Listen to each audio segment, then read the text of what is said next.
Welcome to Knicksfandom. This is an independent New York Knicks fan-based podcast, which was created by fans for fans. The show is hosted by LA Blackwell, Danny, and Flau. They'll discuss the issues surrounding the Knicks, the NBA, and various other sports-related topics. Join us. It's going to be a heck of a ride. Too legit to quit. That's right. This is episode 41 of our podcast known as Knicksfandom, and as always, I'm your host, L.A. Blackwell. Hope all the listeners out there are doing great. Glad to be joined by my co-host, Danny D. How you been doing, Danny D? I'm good, L.A. How's everything with you, man? I'm good, man. Not as good as we should be. I know Knicks fans felt like they wanted to quit after KP went down, but we here for y'all like we told you would be. Going to get into that and a whole lot of other things, including the trade deadlines and everything of that nature. But I'm also glad to be joined by my fellow co-host, Flo. How you been doing, Flo? LA, I'm great today, man. How you doing today, man? I'm all right, man. There's a lot to talk about, fellas. A lot to go over. A lot to go over for our listeners as well. But we're going to jump right into things, fellas, and start out with our Knicks Weekly Round-Up.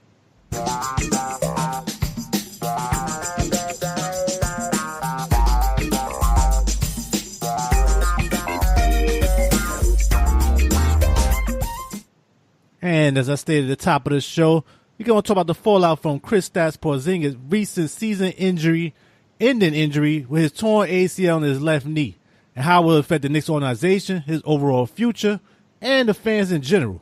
Danny D, what you guys say about KP injury, man? It's unfortunate. You know, the Knicks, us, the fans, waiting for this for a long time, and it's cruel. It got cut way too early, and right now it's like not in a panic mode, but now we have to crunch down and see what decisions, where do we go from this? Because he's supposed to be the all-star, he's the corner of our franchise. Now as a Knicks organization, it's hard to get all-stars that want to stay and play in New York. So what do we do, guys? Do we give KP all this money? What if he doesn't come back to be the premier player that he was? Remember, he's 7 feet. What do we do? Or do we give him a 3-year deal? So it's like it's the ball is in our courts as management, and like you said, and like we said before, it's probability. We're taking a chance because really the future is unknown because we don't know what's going to happen. Oh, you hit the nail on the head, Danny D. Right on the head. We're gonna get to this real deep with a lot of stuff going on around KP. What you think about it, Flo? LA, I want to say, Kristaps Porzingis, the unicorn, I wish you a speedy recovery. Get well soon. Knicks fans love you. We're going to support you all the way. Just continue to get better. Don't rush yourself back on the court. In regards overall to this Knicks organization. Now, finally, I'm hoping this Knicks organization can finally listen to me. The magic word is not playoffs. It is a word that the Nets organization use. Player development. That's the word we need to use. Stop this playoff nonsense. This team wasn't good enough to make the playoffs. They really weren't. They've blown too many games this season. They lost to the Bulls 3 times. They lost to the Hawks twice. They lost to the Cavaliers when they had a 23-point lead at the Garden. This team wasn't that good. If they were that good, they would have won these games. They were never that good in the first place. These players, I don't know if these players, do they really know how to play team defense? Because if they really did, they would have never lost none of these games. So now the word is player development. Finally, let's start losing some games. Let's start bringing up our players from the G League, which we're already doing right now. And let's get a top 5 pick and get a second star to go with Porzingis and take some pressure off him. Second star. Now, I talked about this from the beginning, what I wanted from this whole season. I don't know if you fellas remember the main thing I was concerned about. It wasn't about winning, because I told you this team should lose. I wanted this top pick. But what was the main thing I said this team had to be concerned about this entire season? Y'all feel remember that was? Injuries. Injuries and the status of KP. Is this guy really a franchise player or not? And could he stay healthy? That's all I was concerned about. When he went down, how many of y'all felt like y'all was actually surprised that he went down? Were you surprised, Andy? Not surprised, but half and half. But not out for the season, though. How about you, Flo? LA? No, I wasn't surprised he was out for the season. No, I'm not surprised. A guy of his stature, this guy, anytime he dunks the ball, he just lands awkwardly. So no, I wasn't surprised. That's right. We talked about this before, and we said that's the one thing we worry about. It's hard a guy this size, this ability, and move like this and not have injury, especially in the legs. He's already had an injured knee throughout the whole season. He's been talking about back and forth. There was some swelling in it throughout the year. But, first off, like y'all guys said, it's a big loss for the Knicks. He's a homegrown talent for the Knicks. He's a franchise player. And at the same time, now you got to ask yourself and reevaluate everything. Can you even build with this guy as your number one player? I mean, is that the first thing? I mean, looking at that, I want to see what you guys think about that overall. How you think that affect the organization? You guys just say next year, that's an out. Because it's going to take at least a year to get back to where he was at now. A whole full year recovery. So now you have to ask yourself, do you want to even put yourself with him as the main star of your team, knowing this is already in the air now? How do you guys feel about that, just looking at overall? How about you, Dandy, with him still being the number one guy on your team right now? See, that's the thing. He's 22, right? For a number one guy with a torn ACL, I don't know. I'm really doubtful. I don't know, because that's the thing. Because we always say, "Oh, get well, KP." Yes, we want him to get well, but it's a difference of getting well, being productive, and being an all-star. It's levels. Like Meek Mill said, it's levels to this. That's true. How about you, Flo? What you thought? What you think about it? No, LA. I mean, my feeling of KP has not changed. He's still a franchise player, but now you can't rush him back on the court. You got to take your time with him, and he won't get back to that level. You're gonna have to give him at least 2 years for him to at least get back to the level where he's capable of getting busy. You got to give him 2 years. You got to give him 2 years, yes, to develop. Stay healthy, get back healthy on the court, work on his game, and let him to get used to playing with contact. I hear you. Now, the thing is, it's tough because I'm thinking about with Phil Jackson wanting to make the deal. I'm not agreeing with that. You couldn't make that deal at that point. You'd have been ran out of New York. You had to let this happen if it was going to happen and take your chances. But now, looking at this deal and seeing how it is, in 2 years, if I got a chance to get Kyrie or something and you have to make a deal like this, I think I would take that chance and make that deal now versus before I was like, nah, I wouldn't touch that. Because if you got to wait 2 years on a guy, you don't know how he's going to come back. You could be like Jabari Parker or something, man. You don't know how these guys are going to come back and put your whole franchise on hold, man. That's the thing. You're already behind the 8 ball anyway. You're going to take 2 years to start winning anyway. And now you got your main star hurt for 2 years or maybe a year or so just to get back to where he's supposed to be. To me, I'm like, nah, at worst, you look at him as a second dude at this point because he already proved he can't stay healthy. He already proved when he is healthy, this team is not a winning team. He did a good job, but you cannot push this team to playoffs. The team wasn't going to make playoffs anyway. And also, he showed the little things in his overall player style that made me a little worried. The little fatigue, the physicality run away from. There's a little things like that, man. It's going to take a while longer than I thought it would. Go ahead, Danny D. And not to cut you up, and that's the thing, too. What did we say about all-stars? All-star, when you go to the all-star games, I think you attract other all-stars. Now, if I'm a potential free agent that's all-star caliber, be honest with you, I don't want to go to a person that's damaged goods. Right now, you're damaged goods. I want to win. So now I'm thinking like, yo, you're coming back from an injury. It's going to take you at least a year and a 2, 3, 4, a couple of months to get back on your feet, get back to player mode. I don't got time for that because what's the main goal? My main objective is to win. I don't got time to wait. Exactly. That's what I'm saying. Now you have to really debate that down the road and see what you can get. I'm not saying you trade him, but you can't be thinking him as number one at this point to me. And that's a big drop from where it could have been. Because that's a difference between him and like a Giannis right now. If you got somebody want to go to Milwaukee, you got somebody go to KP team with the Knicks, I think it'll be more, right now I want to go to Milwaukee. Mm-hmm. I'm not saying because that's a better just value overall market-wise, no. But like you said, that star player is playing well. He ain't injured. All these things go into that equation right now. What do you think about that, Flo? Both of you gentlemen brought up excellent points, but I have to believe in KP that he will definitely be the franchise player. Now, You want to reevaluate him a couple years, yeah. But the biggest problem the Knicks have that where they set back is LA. We talked about this, I believe, in the previous episode. And I don't know, we're going to talk about it even further when we start talking about some trades. But we got to discuss Frank. We got to sit down and we got to really discuss the situation in Frank Ntilikina. The reason why I said LA is now you got NBA scouts talking about, oh, he's a two guard. Well, if he's an NBA two guard right now, then LA.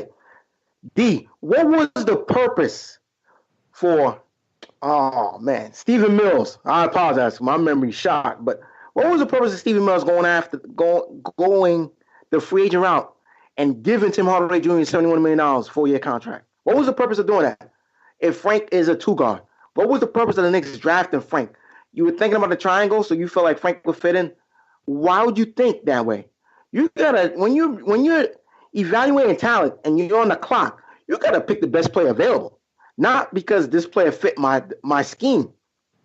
And this is the reason why this Knicks franchise been set back even further. Not with the KP injury, is with the Frank Ntilikina draft pick. I like Frank. I think he's a good ball player, but Knicks fans are running out of patience. It's bad enough that we already lost KP. You had to draft somebody that was NBA ready. And the guy that was NBA ready, LA, and you mentioned it before, I'm going to give you your props, was Donovan Mitchell. He's a 4-year player that graduated from the University of Louisville, played under Rick Pitino. This guy was a stud. You could just plug him in and play him. It doesn't matter what his NBA position was.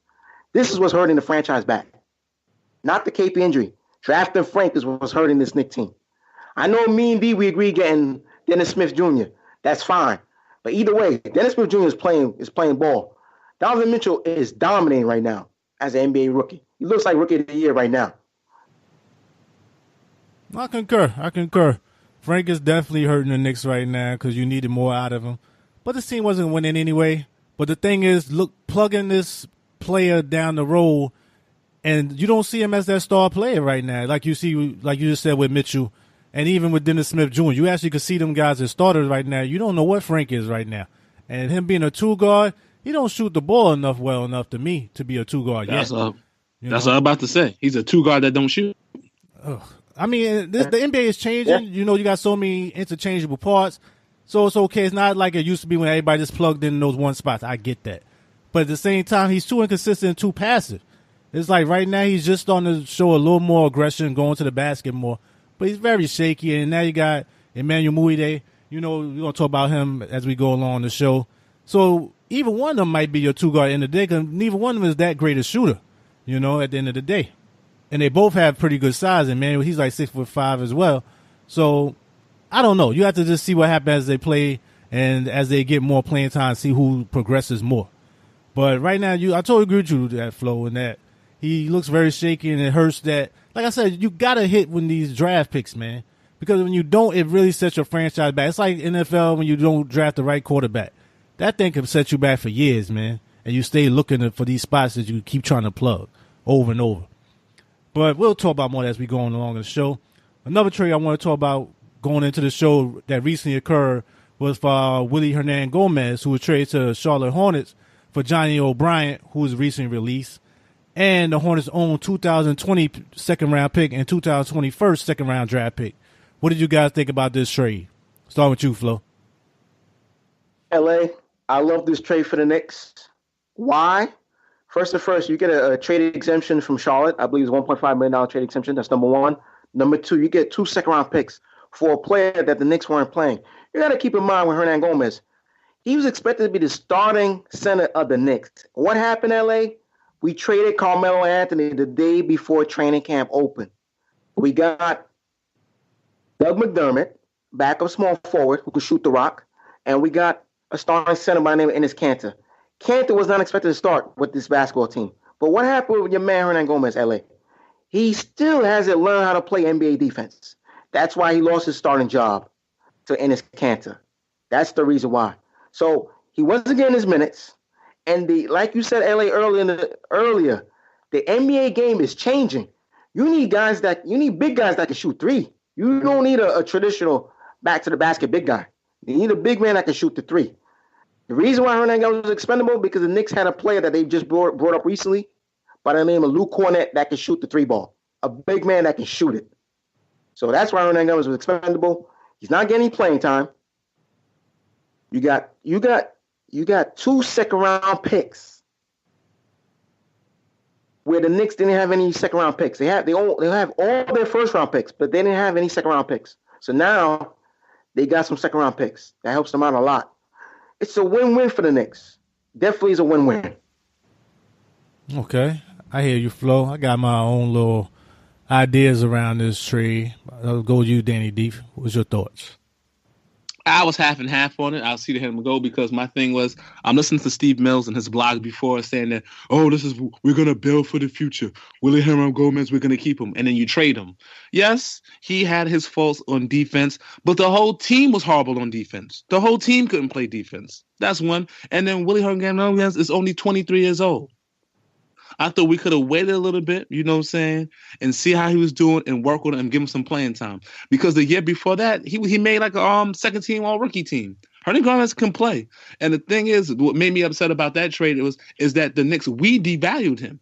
We made him a worse trade. We could have got more from him and had his value as more of an asset. We made his trade value go down for not playing him and making him look like a dud out there that he couldn't play. So that's the only thing I got upset with that trade. Thank you, Danny D. You hit the nail on the head and stole a little bit of my thunder. That's exactly the part I couldn't stand. You recovered nicely a little bit there, Scott Perry, because he's second-round pick. This NBA, I want to talk about that real quick before I jump into this. This NBA must be losing money on somewhere, guys. I know they're talking about they're trying to go into this betting and everything. They're losing money somewhere because right now Lou Williams signed a cheap deal to me for that $24 to $23 million deal. Thank you. Very cheap deal. Thank you. And the second-round pick, since when second-round picks become so valuable? You trading first-rounder for second-round picks? People hold on to them things like it's CeeLo or something, man. I don't understand that. Oh, man, just holding second-round picks. Go ahead, Flo. LA, not to cut you off, but LA, the reason why all these teams are holding to their first-round picks this year, because all these teams saw what Danny Ainge did with Billy King, with that Brooklyn deal. They saw it. So all these teams are now hesitant to give up their first-round picks. The only way to give up their first-round picks is you gotta add in a bad contract. That's the only way you're gonna see teams give up their first-round pick. Like for example, if you notice, the Knicks had a problem moving Joakim Noah because teams wanted the Knicks to give up their first-round pick, and Scott Perry said, "No, we're not giving up our first-round pick." I agree, no, but also they don't want to take on no money. These teams are not taking on any type of money right now, man. Because that's the thing that got me sick about when I saw that Willy Hernangómez. The guy had 8 points and 7 rebounds last year. Or 7.8 rebounds he averaged last year. And you devalue him just like Danny said. And it's like, why would you do that? And this is why I couldn't stand when Hornets said trying to hold and keep his job. Same thing Stan Van Gundy did, which I'm going to get on him later on too. But the thing is, you devalue him when his value was higher last year. If you was going to not play the dude this year, you could have just traded him right at the beginning of the season. You knew you had 4 centers. You let him sit there on the bench, barely get any playing time. Numbers went down. You started to expose his weaknesses, so everybody started seeing he was bad in defense. Everybody started seeing he wasn't the greatest physicality on some certain plays. He slow foot or whatever. All those things was covered last year. You could have got a nice late first-round pick for him last year or the beginning of this year. And you waited so long, and time is the essence of life, people. You did this trade, and you waited so long, and you barely was able to recuperate it and get 2 second-round picks. That's the only thing that I really didn't like about it. Do the thing in the beginning of the season if you was going to do this and not play him at all. It didn't make no sense to me going that route. Got to have more, see the future better than that, Scott Perry. Got to do a better job than that. Anything else you want to add to that, man? No, LA, man, that's a great point. You're right. When they moved Melo, they should have moved Hernangómez. That's a great point. Because they devalued him like they devalued Carmelo. That's a great point. I never realized that. It dawned on me. That's a great point. Didn't make sense at all, man. But like I said, you got your second-round pick. It actually worked out in an upcoming trade I'm about to talk about, and was the Knicks trade for Emmanuel Mudiay to the Knicks from the Denver Nuggets, like you stated earlier, Flo, for Doug McDermott, and the Knicks' own 2018 second-round draft pick, which is subject to Philadelphia's right to swap that pick with the Los Angeles Clippers second-round pick to the Dallas Mavericks. Also, Devin Harris was traded in this 3-team deal to Denver Nuggets, with Denver sending a 2018 second-round pick to the Dallas Mavericks as well. What do you guys think about this deal overall? Who you think? How you think the Knicks made out in that deal? Starting with you, Danny D. It's it's okay. It's okay. I'm not the biggest fan of it, but it's okay because now you got like a basically like a 4-guard lineup with Burke, Mudiay, Nicolatina, and Jack. So basically, we're gonna sit Jack down, and I see they have reports that they're gonna play Nicolina and Mudiay together. We gotta see how that goes because, like you said before, LA, they both can't shoot. So we're gonna say Mudiay's a big guard, and we can see if he can run the offense and see how it goes because he's a young guy. I think he's 25. He's a former lottery pick, so we can see how it goes. Okay, how about you, Flo? LA, let me break this trade down real quick. In regards to Doug McDermott, Dallas Mavericks got a shooter. The Knicks were not planning to re-sign Doug McDermott. He was a restricted free agent. So it was a good deal for them to get rid of him. In regards to Devin Harris, the Nuggets needed a veteran because they had some youngsters starting at the point in Jamal Murray. So they needed a veteran. Devin Harris is a little bit older. He's really aged tremendously, but hey, they take what they get. So they have no problem with that. In regards to the Knicks, with Mudiay, you're getting an athletic point guard, 6'5", 200 pounds, strong.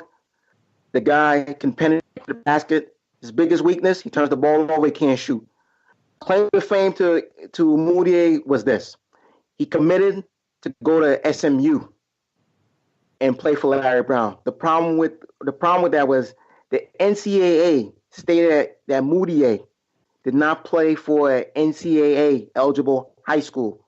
Guys, if you remember, Mudiay played for Deion Sanders' Primetime Academy High School.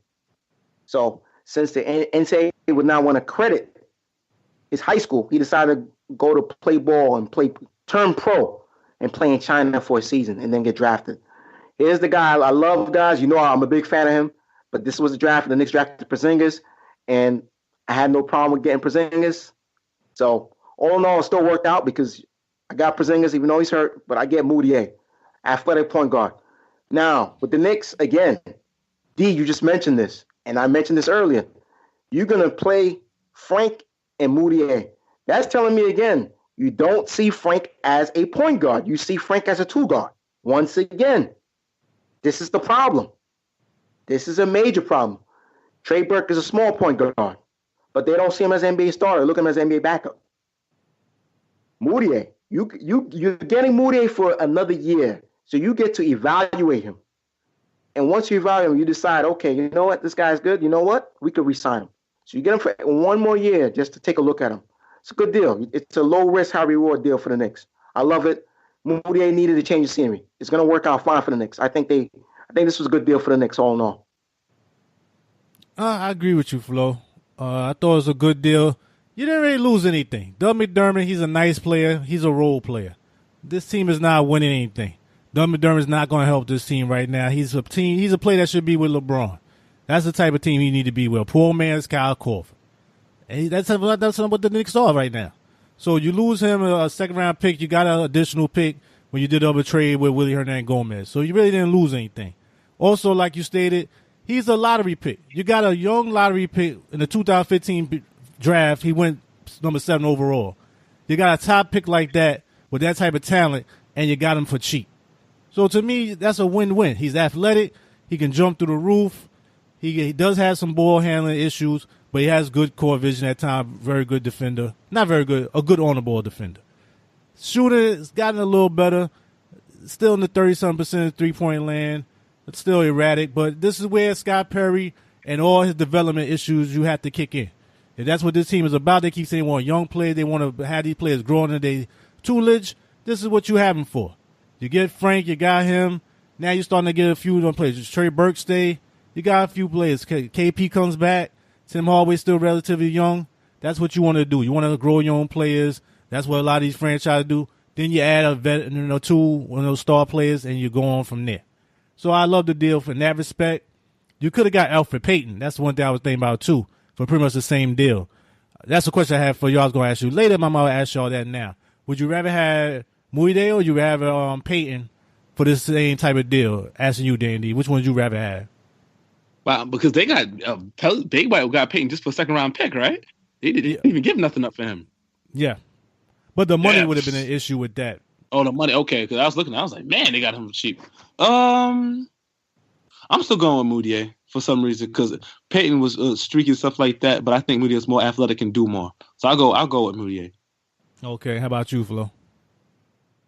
LA, I agree with D. I would stick with Mudiay. As much as I like Elfrid Payton, but the problem with Elfrid Payton is, remember, he's only signed for this season. He's a restricted free agent. So Phoenix only have 2 or 3 months just to evaluate him. With Mudiay, we have him for another year and a half. So this is perfect for the Knicks. I think you're better off with Mudiay right now at this point. Totally agree with both you guys. I'd rather have Mudiay too as well. He's bigger. He's more athletic.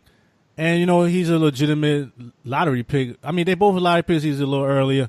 And I just like his overall abilities, athletic-wise, better. So, to me, I think I would have did that deal, even though, like you said, Danny D, you wouldn't have to give up maybe a player with that. But, I don't know, Peyton, his shooting bothered me as well, too. He's not a great shooter also. So, it's just like pretty much doing the same thing, except now you just got a smaller player. So, good save by Scott Perry on that. Hopefully it works out for the Knicks. And, listen to what y'all think about that. You can put that in the comment section. And I just want to talk about going behind the scenes as our next segment regarding the Knicks. And behind the scenes where we talk about any G League development news, trade rumors, or Knicks articles that we think might be relevant to our listeners and might want to let y'all know about. Not so much news I want to talk about today, fellas, just more of 2 players that the Knicks recently called up in Isaiah Hicks and Luke Kornet. And they recently played in the game against Toronto Raptors the other day. And I'll see what y'all guys thought about their ability, just looking at them in that one game. And I know you've been reporting a lot with this in the G League development news. So I'll start with you, Flo, what you thought about them finally being called up. LA, Luke Kornet had a great game. I believe he had 3 blocks, 11 points, and 11 rebounds. He played well. He showed he can play defense. He can shoot the 3-ball. I believe he shot 3 for 6 from the 3-point line. He played very well for making his NBA debut on the road. Excellent job. And then my man Isaiah Hicks, I believe he only had 4 points in 15 minutes. But again, he was out there. He had a lot of energy. He's athletic. He's a guy who went to the University of North Carolina. I've been LA. I've been saying the Knicks should have brought him up. They need a small forward. They need to bring him up because they have your boy Lance Thomas playing at the small forward position. By the way, LA, your boy Lance Thomas had 2 points. By the way, against Toronto. All right, just keep that in mind. NBA veteran, 2 points. Just keep that in mind. My boy? That's your boy. I'm not claiming him, man. Super defender. Oh, boy. No. All NBA world defender. That's your boy. Everybody know who listen to this show how I feel about Lance Thomas, man. That brother ain't going to make nobody dance, all right? How about you, Danny? What you think about the 2 guys they just brought up, Kornet and Hicks? Thank you, Flo. They did all right, but just like you said, hope they get more playing time, and just like y'all said, get the time to develop. Time to develop. That's it. And also, Dotson too. Just get time to develop and actually work. I totally concur. Just let the guys play, man. That's one thing Hornets that's getting on my nerves. Like you stated, Flo, they're not going to win anything, especially now KP went down. We could kill all the playoff talk. You didn't make any major deal to bring another piece to help him before he went down, so it's like that's done. Let Trey Bird play. Let these 2 guys play. But pump your brakes. I see some people out here in these comment section talking about this is baby unicorn. Slow down. Slow down, people. This is the Knicks. I know we grasping for something, for any type of hope, but pump your brakes. It's only one game, man. The guy is not no unicorn part 2. It's like, okay, you had a nice little game, but slow down, people. Slow down. You understand? Just slow down a little bit. I know the KP effect is still hitting you, but don't grasp for straws right now. We need to keep losing and get this top lottery pick, like I said, from the beginning of the season. That's the only thing I wanted to get. Because this team needs some more star players. And right now, with KP out, you need even more people to even bring other people here, like Danny D said. That's a big thing that this guy look at going forward. But that's it for behind the scenes, fellas. And I just want to jump right into NBA talk for our next segment.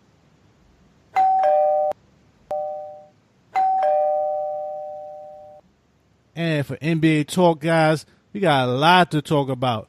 A lot of trade deadline deals went down. It was a little quiet in the beginning, but it really started to heat up. And we're just going to go through the main deals that happened. Y'all could jump in there and add stuff as we go along and just give me your ideas who you think who won, who lost, and about the deals overall as we go through each one of them.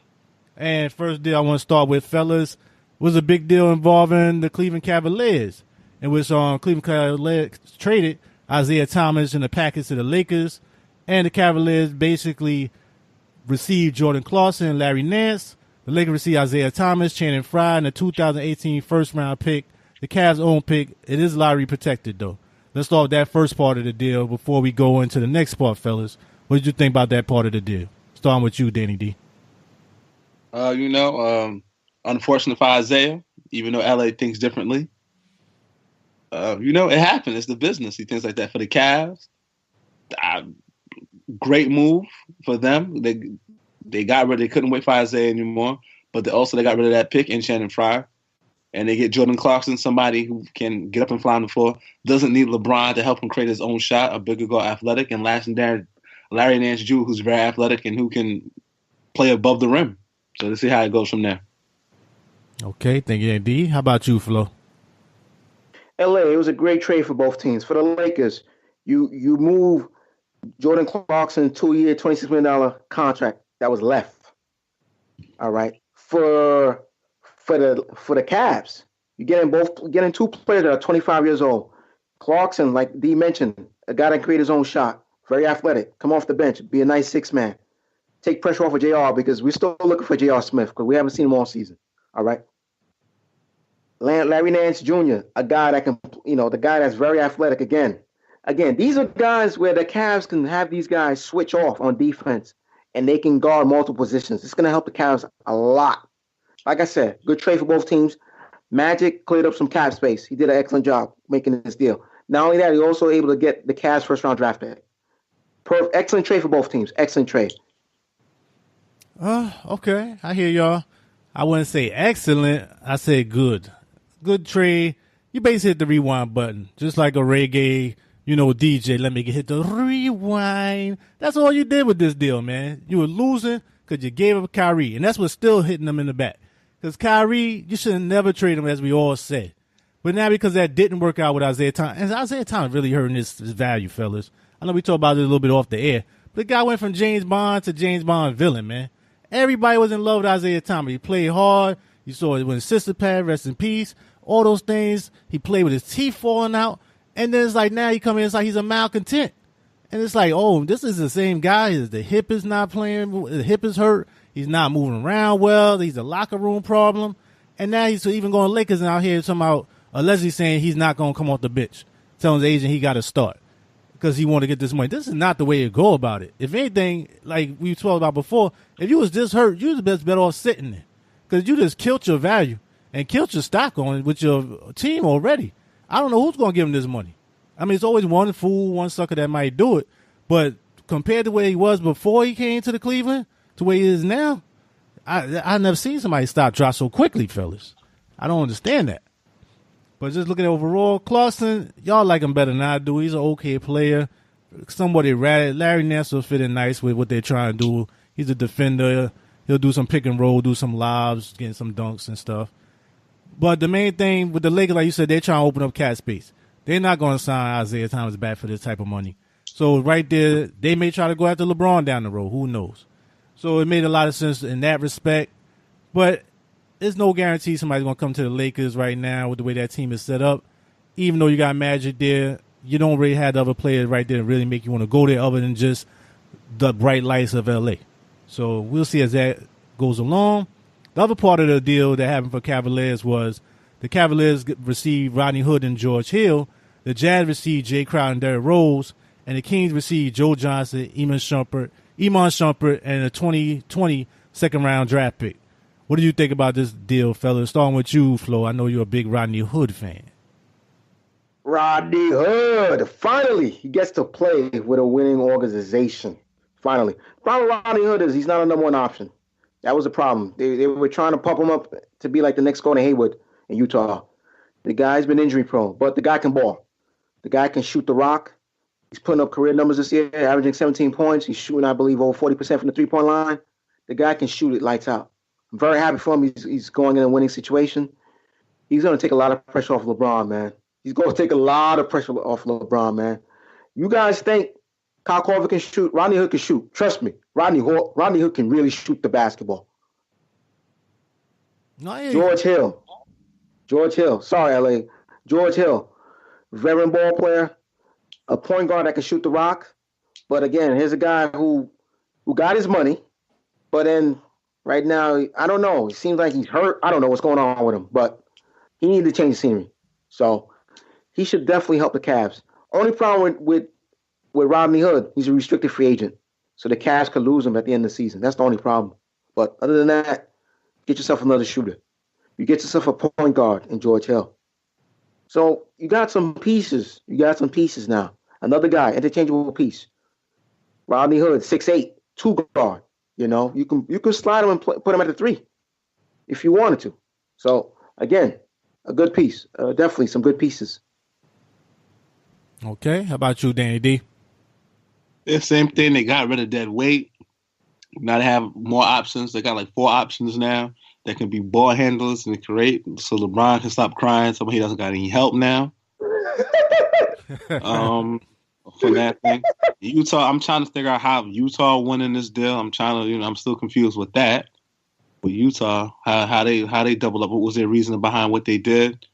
In Sacramento, they got Joe Johnson, Iman. I haven't even seen Iman Shumpert play this year. Iman is only winning off the court, man.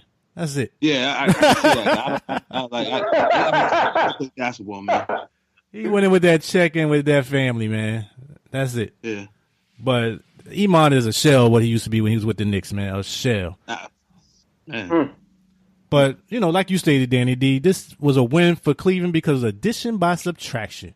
You got rid of Jared Rose, who was not even near in my eyes. Jay Crowder did not fit well with LeBron. They played the same position. And you basically turned into another shooter. It's not what he wanted to be. Very one-dimensional. Jay Crowder did not want to be there, you can tell. Hopefully that'll make him wake up. Same thing with Iman Shumpert. He had done nothing these last couple of years. Definitely need him to go.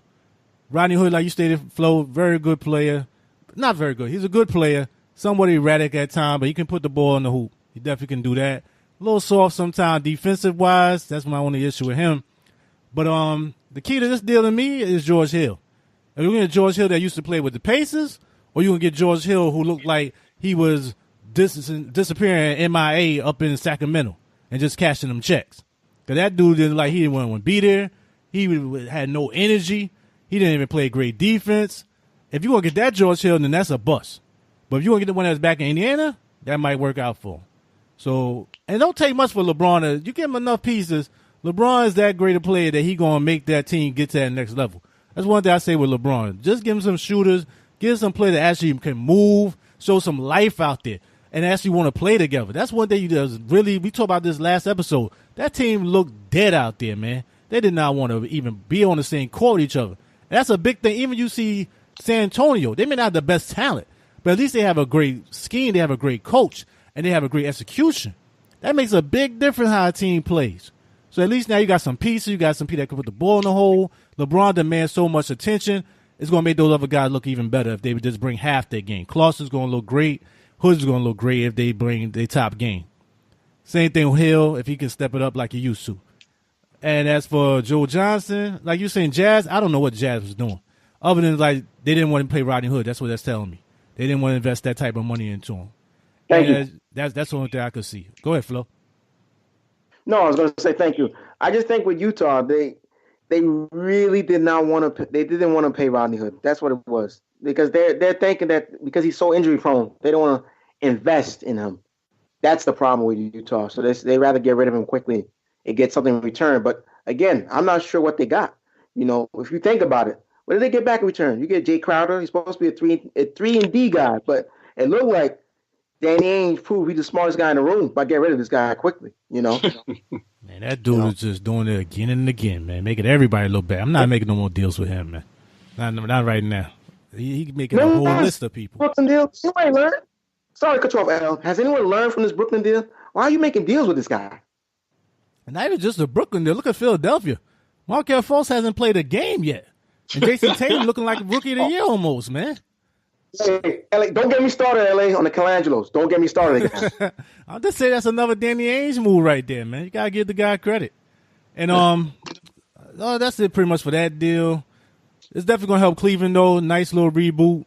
I thought it was a good move for them. They had to do something, and you didn't trade the net pick. That's the main thing. You didn't sacrifice everything to try to make LeBron happy.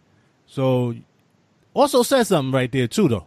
That says a little bit when you think about it. But we'll see how as that goes along. And another deal that went down that I want to talk about, fellas, Dwayne Wade.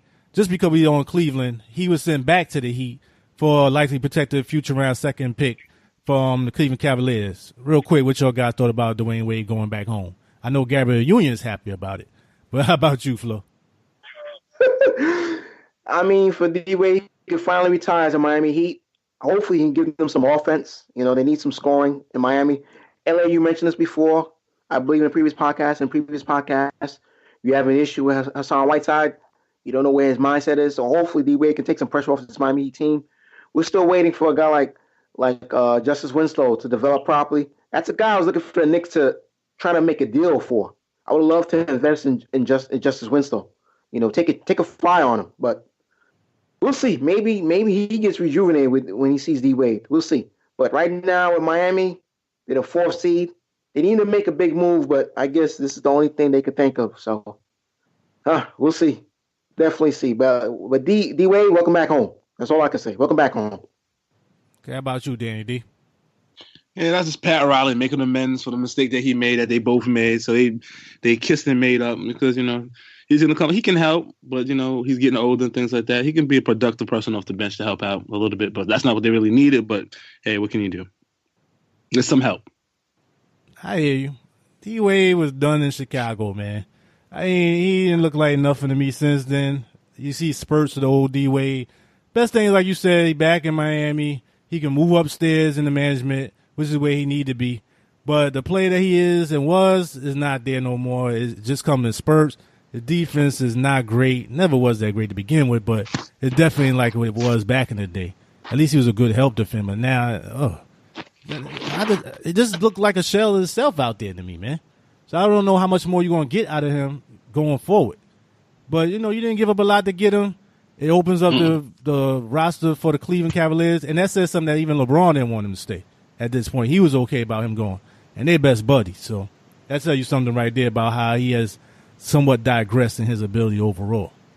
But, good for D-Wade back where he belonged. And I heard his jersey really was selling a lot, too. They put a new jersey out for him. I don't know if y'all saw it. A sweet-looking thing, though. But, Not yet. Yeah. But check it out, fam, when you get a chance. And just looking at that overall, that's it for D-Wade, and that's it for Cleveland right now as they make their push. And one of the other deals I want to talk about real quick, there's a couple more things that went down. And I want to talk about the Blake Griffin deal. I got a lot of opinion about that one. And regarding the Blake Griffin, the trade that recently happened was the Clippers traded Tobias Harris, Boban Marjanovic, Avery Bradley, 2018 protected first-round pick, and the 2019 second-round pick for Blake Griffin, Bryce Johnson, and Willie Reed. What do you think about this deal overall, fellas? Starting with you, Flo. The funniest thing is the total players you mentioned were traded yesterday. That's the funniest thing. True, very true. Honestly, with Blake, he gets a chance to start all over. I don't know if Blake realized the writing was on the wall. This Clipper team did not believe in him. They really didn't believe in him. They had no confidence in Blake whatsoever. Blake got fooled. The Clippers had their minds made up. They wanted to move Blake when he got into the fight with the trainer. All this smoke, all you had was smoke blowing up his behind when they had this talking about, we're going to retire him as a Clipper, this and that.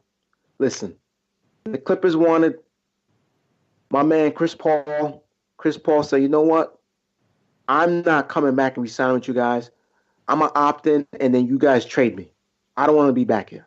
I want to go. The Clippers had to really clean up this mess and say, you know what? Let's recruit Blake and let him know that we love him. That was smoke. Real smoke. I'm happy for Blake. a new beginning.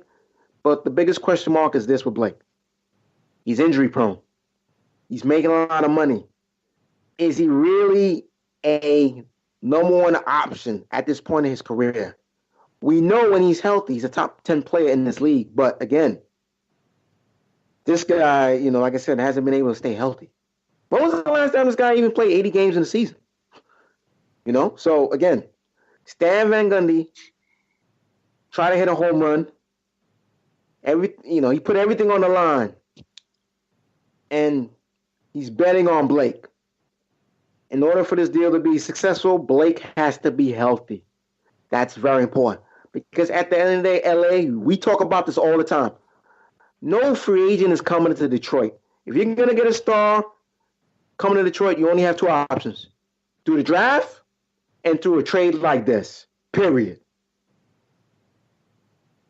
Okay. You made some good points. But I'm going to go a different route as we go on. How about you, Danny D? Yeah, it's a lose-lose situation. Like you said, no free agent. You're right. It's going to Detroit. But the thing is, if you're looking at it, what they gave up, I think it was too much. Tobias Harris can play. Avery Bradley can play. These guys can ball. For Blake, the guy who can't stay healthy, and that crazy contract he had, because now you're in the water with Blake contracts and Andrew Drummond's contract. You got to make it work. If it don't work, you're screwed because you're going to be under with these two guys. So hopefully Stan Van Gundy knows what he's doing, and hopefully he can win. Because I don't know how they think Blake is the be-all to sell tickets out in Detroit. People wasn't going to games regardless, but let's see how it works out.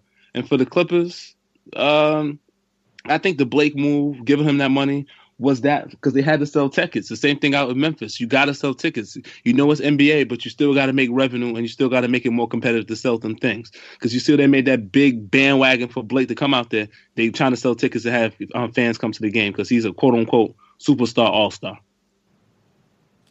Yeah, you made some good points as well, Danny D. But would you have made this deal, Flo, if you were Detroit? Me? Yeah. Would I have made this if I was Detroit? No. I think they gave up too much, like D mentioned earlier. No. But this is Stan Van Gundy once again, just trying to, he's trying to save his job. The pressure's on in Detroit for him. Remember, he's not only the coach, but he's also president of basketball operations over there. So would I have done this deal? No. That's not the star I was looking at. No. Totally agree. So we all on the same agreement. But I'm going to go at it a little bit harder right now because I thought this deal was atrocious. I thought this was a panic move. I thought Stan Van Gundy pulled a panic move because he's worrying about his job and they let him do it. I don't care who feels some type of way about that. Blake Griffin is not a top 10 player anymore. He's not even a top 15 player no more. And you got this guy who's always hurt. It's not like he hurt sometimes. This guy got hurt in the playoffs last year. He gave nothing. Chris Paul's out there by himself. He has 7 different injuries with them knees and stuff, man. And haven't made a playoffs, haven't made an all-star team in over 3 years. But you're going to put all this money, this guy just got paid too. 5 years, $171 million. Are you crazy giving this type of dude that type of money? And then you're going to lock yourself up. Okay, nobody want to go to Detroit. You know what you did? You settled. I don't settle with anything. You ain't settle no life. You don't settle with no wife or no husband. Why you going to settle with this player? It make no sense. Because, you're winning 5 games. Big whoopie damn do. And the words of Derek Coleman. You ain't winning nothing down the road. You get knocked out in the first or second round. And you hitch your wagon to this dude for no reason. Because nobody else going to take this foolish contract. I can tell you that right now. It made no sense getting this dude, man. Who was always hurt. Always hurt. Not like sometimes he's always hurt, fellas. And now you gave like 30% of your whole salary cap to him. And then you got also Reggie Jackson. Is this team going to win anything? I don't know what you're going to do with this team, man. Okay, Andre Drummond, you playing well. You playing Drummond. I like him. He playing well. But this is not the team to try to put it together. This is not Dave Robinson, Tim Duncan people. And you got to realize that. I'd rather keep losing for a while like Philadelphia did before I hitch my wagon to this dude. Made no sense to me at all. It was a panic move, a move of a man trying to keep his job, and you did that, Detroit. I feel bad for you. Because I don't want to have to be dealing that if I was that type of fan. Y'all deserve better. Y'all had some winning teams back in the day, and this is not going to get you back to there, especially the way this team is set up. Horrible move in my eyes, fella. Horrible. Anything else you want to add to that, guys, before I move on? Wow. Tell us how you really feel, LA, about Blake Griffin. It's not even just against. You don't get this type of dude money. Clippers was happy to get rid of that contract, like you stated, and they found one sucker to do it. This team ain't winning nothing. They're not going to beat Detroit. They're not going to beat Cleveland. They're not going to beat Boston. They ain't going to beat none of them teams. I can guarantee you that, man. And you might win now. You might win 40, 50 games. That's nice. But you ain't winning nothing come playoff time with this team unless a whole lot of injuries happen. And I'm not a person going to put my type of reputation on the line for that. Nah, I'm not doing that. But LA, you're right. The problem with Detroit, LA, is their main three guys. They believe these main three guys are real stars in this league, and they're really not. That's the problem in Detroit. Sam Van invested a lot of money in Reggie Jackson. That was his first mistake.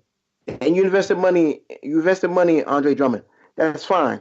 The guy's playing well. But is Andre Drummond really a top 10 player in this league? No, he's not. I don't even think he's better than Porzingis. And Porzingis is hurt. And I don't think he's better than Porzingis. He's not. Then you got Blake. So, again. You had Tobias Harris. He's a nice young player who you actually didn't have to spend a ton of money on yet. So I didn't see the real reason that you had to reach to get him. You didn't have to sign Avery Bradley. You could have used that money to get somebody else. That's what I'm saying. You didn't have to panic right now. Go ahead, Flo. No, LA, thank you. At least we agree on Tobias Harris. But LA, my understanding is that Stan Van Gundy lost a lot of confidence in Avery Bradley Jr. He was ready to get rid of him. He wanted no part of Avery Bradley Jr. I don't know why, but I mean, he had off the court stuff we saw about that came up as well. That's fine. You could have just let him go though, just like Isaiah Thomas going to do with the Lakers. They're going to let him go, and that contract is yours. Now you release all that money that you potentially was going to give him. So I'm like, okay, you still could have used that money towards somebody else. You didn't have to hit your wagon to Blake Griffin. You could have hit your wagon to somebody. I just don't see why you want to hit to this guy who can't create his own shot and who's been injured and not that young. That's what I'm saying. I don't understand why you want to do that to this type of player who's already getting paid $100-something million. I don't understand it at all. But Detroit can't get somebody, so we're going to settle. Nah, I don't believe in settling people. LA, you know what's so funny? I was thinking, why didn't Detroit go after Aaron Gordon? That's what I was wondering in the back of my head. I'd rather get him. He remind me of a young Blake Griffin anyway. I'd rather went that route. Thank you. But hey, that's just me, folks. But let me go to another one. That just took me there for a second. I just thought that was a crazy deal. But calm down, LA. I see you hot, man. Yeah, man. But another deal that happened. I got a lot to say. Trust me, I got a lot to say. I'm just waiting about players that I'm just waiting to mention a specific team. I'm just waiting. I'm really waiting right now. When we get to the end of this segment, I got a lot to say. Just go ahead, Al. Keep going. Okay, no problem. Another deal that went down I want to talk about real quick was the deal when the Bulls traded Tony Allen, where they received Tony Allen, Omar Sheet, Jameer Nelson, 2018 first-round pick, 2020 second-round pick, swap rights, to the Pelicans for Nikolai Merchovic and a 2018 second-round pick. Quickly, guys, what your guys thought about this deal overall? Starting with you, Flo. LA, a great deal by the Chicago Bulls. LA, I know me and you've been going back and forth. I gotta agree. I see Chicago's future. I see what they're doing. It's real bright, brighter than the Knicks' future. They're collecting assets. Excellent job by the Chicago Bulls. I love this deal. Mirotic gets to go on a potential playoff team. It's gonna be a lot of pressure on him because he's got to step up. He's got to help out Anthony Davis. There's no excuses. You didn't want to go go to New Orleans because they didn't want to pick up your option. This deal was done, and he was waiting on New Orleans to pick up the option for the second year. Finally, now Chicago had to make this deal quickly. They had to make this deal because of that setback. And they had to convince New Orleans, pick up the option. So, once again, Chicago, good deal by the Bulls. I like this deal for the Bulls. For Mirotic, he gets a change of scenery. This guy already got into a fight with Bobby Portis. He needed to go. I know Chicago was winning with Mirotic out there when he came back healthy, but he was hurting Chicago because they needed to lose, not win games, and he was helping them win games. A good deal by the Chicago Bulls. They got some draft picks, able to move this guy, start all over again. Good deal. I think it's a better deal, actually, more so for Chicago than it was for New Orleans, though. Okay. Thank you, Flo. How about you, Danny D? The same thing. Mirotic didn't want to stay. He never wanted to stay in Chicago after the fight with Bobby. Even though he forgave Bobby Portis, he was still upset. Dude broke his nose. So he wanted to get out of there. For Chicago, about time, man, because those guys were playing horrible, but now they're trying to get everything together to round up, and they're making futures, and they're depending on the future with the assets in these trades. And hopefully Mirotic can transcend his game, how he was doing in Chicago, putting them the buckets and defensive wise when he goes out to the Pelicans, and hopefully those guys can rally and try to make the playoffs. Yeah, I'm not going to add too much more there. Y'all guys both hit it on the head. I actually thought it was a good deal for both of them, like you stated. Like you said, Mirotic, he had to go. He didn't want to be there no more. Which you can understand. You break somebody's nose, I don't think I want to be there either. But I was just shocked they was able to give it to Omar Sheik. I mean, they've been trying to give it that contract for a while. It's been a big albatross. So looking at that was a good move for them as well. And like you need that, especially with Boogie going down. You know, you had to give Anthony Davis some type of help. So it was a good move from both of them. I like what Chicago doing. Like I said before, when they did the Jimmy Butler deal, it was a nice move. You got 3 potential starters now for that one player. Zach LaVine came back looking good, fellas. Y'all saw it the other day. I'm not going to talk about it today, but I'll talk about it down the road. So you can see what Chicago's trying to do. You see them getting some nice little pieces here and there, and this is just them doing more of the same thing. And I just want to go into the Nets, who sent Tyler Zeller to the Bucks, and they also received Rashard Vaughn and the 2018 second-round pick, which they shockingly did down the road. Rashard Vaughn was actually traded for Dante Cunningham to the Pelicans. What y'all got about these two deals? Starting with you, Danny D. That's all right. The Nets will keep on trying to get them assets and trying to build them for the future, and they're doing okay. And big shots to Jahlil Okafor, man. He's actually getting some playing time, man. He's coming out there from Philly, man. Go ahead, Jahlil. Okay, I hear you. How about you, Flo? LA, I agree with D. Good deal by the Nets. Excellent job. Shout out to Mr. Net. Once again, good job by the Nets. Getting assets, collecting assets with picks. Excellent job. This team had nothing. They were stripped by the Boston Celtics with that bad trade. So they're just collecting assets. Excellent job by Sean Marks and company. And again, the word around Brooklyn is player development. That's the same word the Knicks need to use. Player development. You're getting picks and you're developing ball players. Excellent job by Sean Marks and the Brooklyn Nets. They're on the way up. It's going to take them some time, but they're on the way up. Give them a couple of years. They're on the way up. Nothing can stop us. But a good move by the Nets. You see what they're trying to do. And I can tell you, shout out to Mr. Nets as well. I spoke to him the other day. He really liked this deal. And this is what they're doing. They're trying to get players that's former, first-round draft pick, which is what he was. Oh, I didn't understand that they ended up trading him. So it's like, I actually liked them. I would have kept him.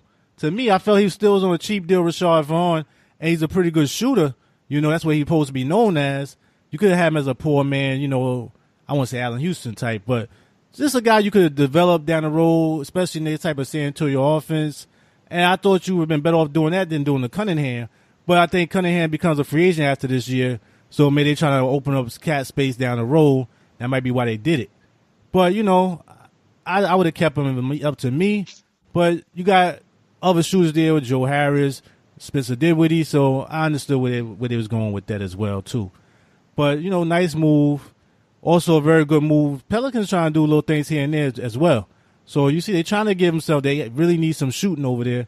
So Rashawn is going to help them with that out as well. So, hopefully that works out for them too. They was making some nice little stride before the Boogie injury.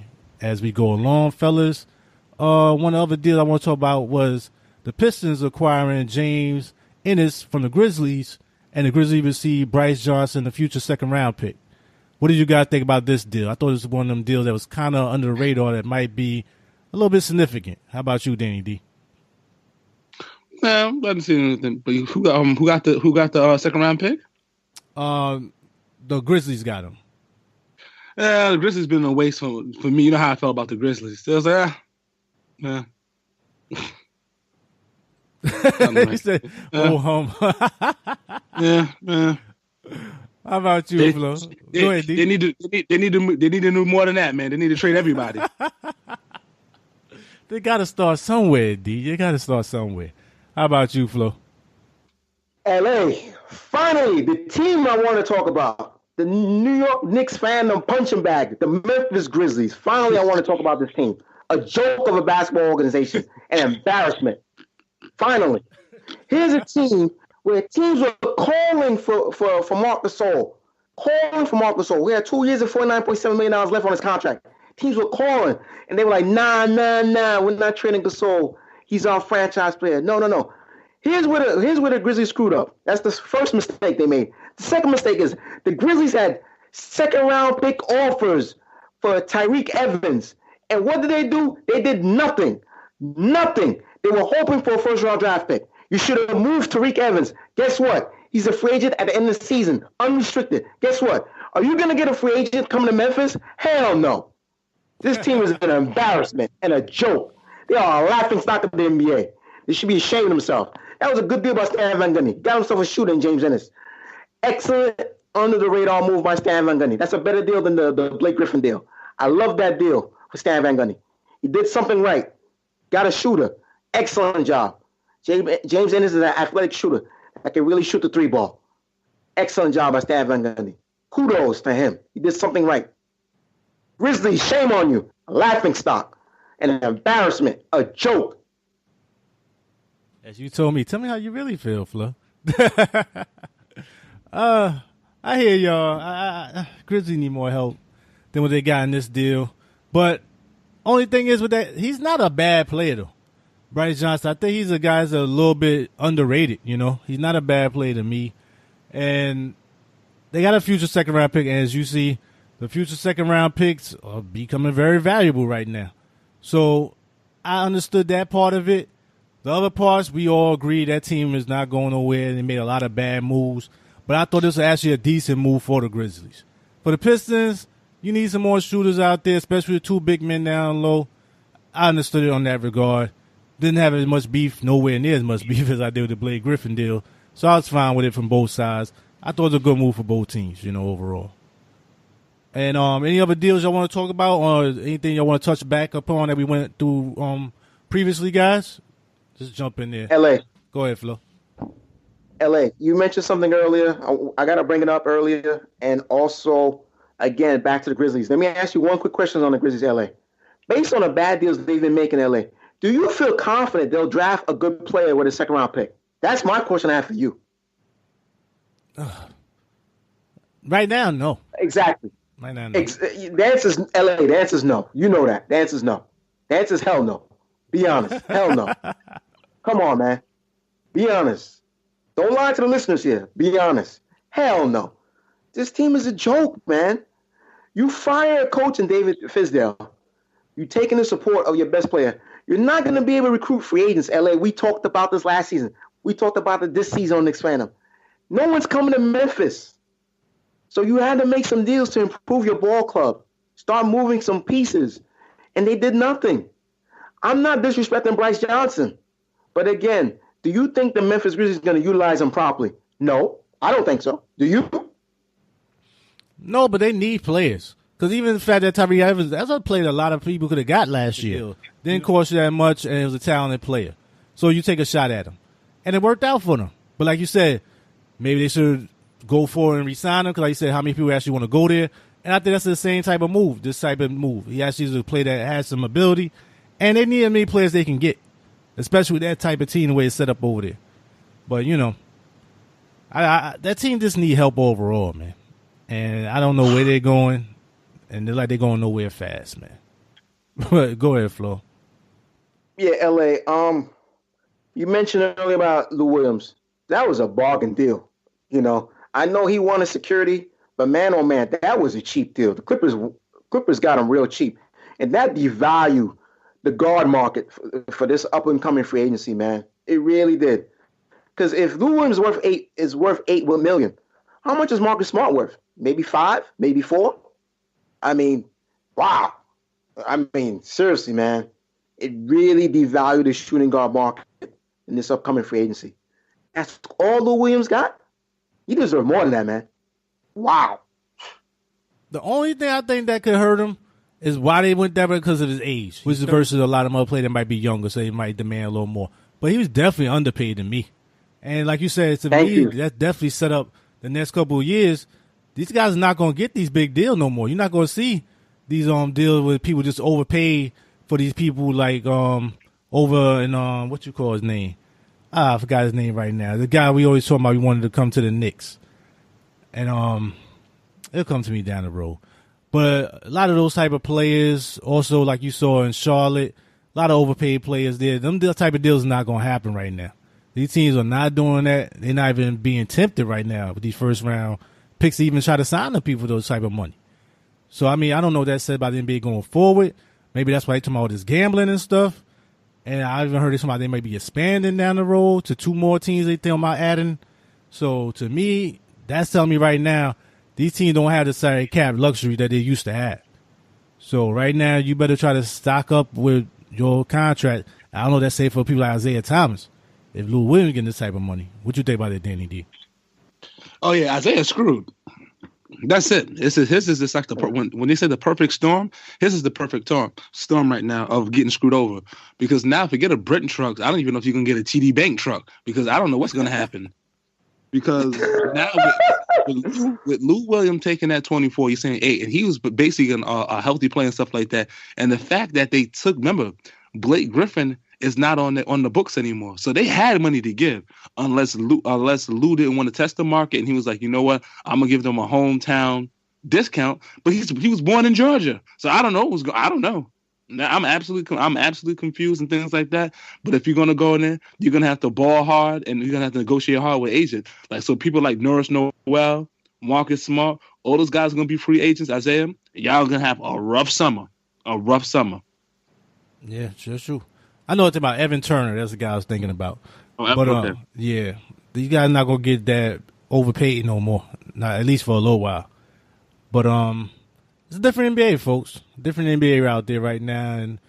But then some people, it only takes one. It only takes one team to believe this guy gonna get them over the hump, and that can happen down the road too as we move along.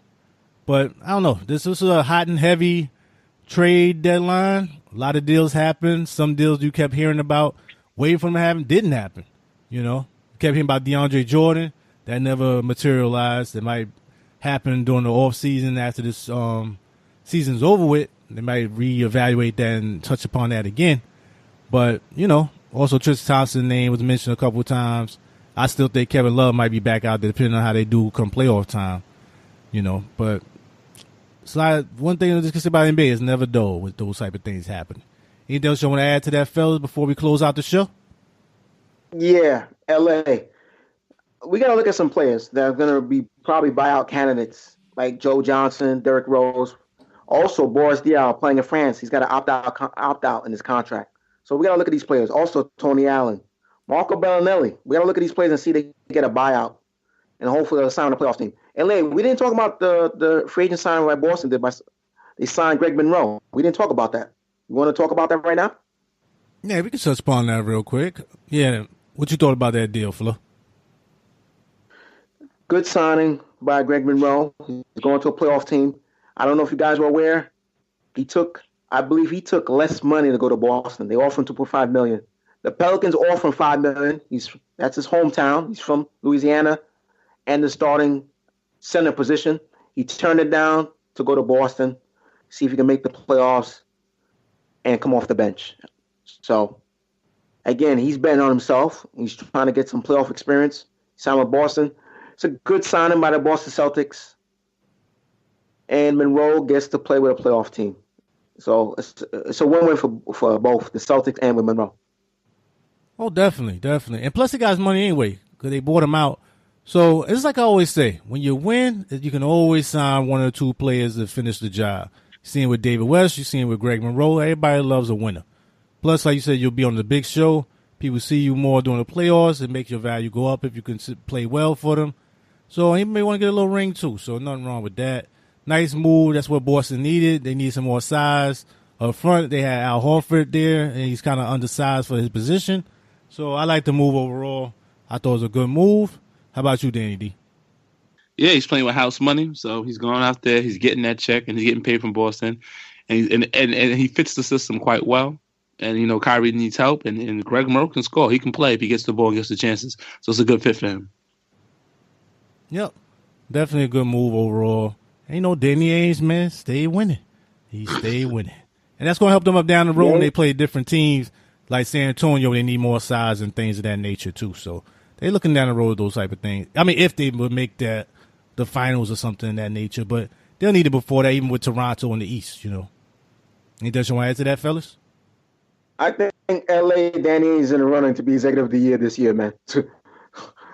Most unbelievable, man. Most definitely. Unbelievable, man. From that Kyrie move, that was enough for me. And that's not even including Gordon Hayward. We haven't seen him play yet. And him to get that player, too, was a big move. So, LA, I think the big deal with Danny Ainge, LA, the big deal Danny Ainge made, actually, man, was with Philly. Took advantage of Colangelo. Colangelo is another guy who was a joke in Philly, man. Another guy I can't stand. He's another guy on my punching bag on Knicksfandom. Here's another guy. This guy had the nerve to open his mouth and say, Markelle Fultz is not going to play the rest of the season. Really? I didn't know that. You got to be kidding me. This kid is already lost as is. Then he had the nerve to say, this guy is really amazing. What? He's dazzling. Oh, let me correct that. He said he's dazzling. Dazzling in what? He hasn't played a game all season. What are you talking about? Dazzling. You know what, man? If you're Joel Embiid, you need to definitely at the end of the season, however they finish the season, you need to go speak to the owner and say, listen, get this guy out of here. This guy's not going to help me win a championship. Get him out of here. Get Colangelo out of here. That's what, if I'm Joel Embiid, that's what he needs to do. Because Colangelo is a joke. Another guy, a joke. I hear you. But they got good young players over there. They just need one more stud. Hey, stop right there. LA, stop right there. LA, stop right there. Who founded these? Who drafted these players? Speak up. Speak up. Process. That was just the process. Sam Hinkie, thank you. That's why I just speak up on that. Be honest. Sam Hinkie. But they did. Not this clown. But they did. Not this clown. That's the thing. They did. They're there and they're under contract. So, he benefit from saying Hinkie lost, man, at the end of the day. Just hope he don't mess it up. That's the only thing you have to hope at this point. But he will, we'll LA. see as we He's a go. Colangelo. He will. He's a Colangelo. He will mess He's a Colangelo, LA. He will mess this up. He's a Colangelo. He can't help himself. It's tough, man. It's tough for them and it's tough for Knicks fans. But, and the one thing I want to talk about real quick, the Knicks are the number one value team on the Forbes list, fellas. Y'all know that? Yep. $3.6 billion. $3.6 billion. That's what this team is worth. Knicks fans, y'all deserve better. That's the one that I just want to say. Y'all deserve better. Y'all go. Hopefully we get better down the road. I don't know how. You just had KP down. I don't know. Just seeing that and then seeing the value that Knicks fans get and see how much these tickets cost at times, something just ain't adding up, man. They deserve better. And we just hope that as that go down the road, man, somewhere down the road, we get some ray of hope. Maybe with this draft pick this year, we able to keep going down the road, see this team develop with some of the young players. That's all they can hold on to right now, fellas, and hope KP come back healthy. But I think we touched upon a lot of stuff today, guys. You listen to let us know what you think in the comment section as we close the show out. You got any closing remarks today, Danny D? Yeah, I want to thank our fans, but something is adding up. Somebody's paycheck and wallets are adding up. But I'm going to thank your fans. I want to thank all the listeners, man. Keep on showing love. Keep on subscribing. And thanks for listening. Much appreciated, Danny D. How about you, Flo? What's your closing remarks for today? LA, once and for all, the Knicks need to hit a home run with their draft picks when we get ready for the draft. They got to hit home runs. No more excuses. Again, LA, I want to thank all the listeners. I want to thank all the subscribers that subscribe to this podcast. LA, I want to thank you so much for allowing me to be part of this great show. Gentlemen, I appreciate you guys. I appreciate all the listeners. Please continue to support the show. Continue to tell a friend. Thank you so much. I appreciate it. All right. Thank you, dear Flo. Much appreciated, guys. As always, say you can't do it without y'all. Much appreciated to the listeners. Please subscribe to the show on YouTube and Apple iTunes. Give a positive review when you can. It definitely helps the show to grow.